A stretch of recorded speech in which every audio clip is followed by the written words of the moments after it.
Welcome to Pindar Poetry. We hope you learned something new. You start by preparing the mouse and PC. Plug the Superlight into the original dongle or cable and make sure charge is above 50%. This prevents mid-update failures. Next, install and open Logitech G so the software can detect your device. Export your current profile and note DPI, polling rate, and button mappings.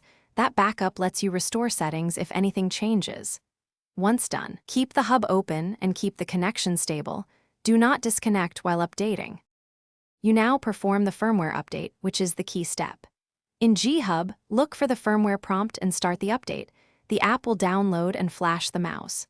Keep the connection steady and avoid multitasking that might sleep the PC because interruptions can brick firmware. If the tool asks, allow driver reinstall. This refreshes the USB interface and solves many issues. Make sure to monitor progress bars and wait for the confirmation message before moving to the next configuration step. Once the firmware finishes, restore your saved profile and verify DPI, polling rate, and button assignment so performance returns to expected levels.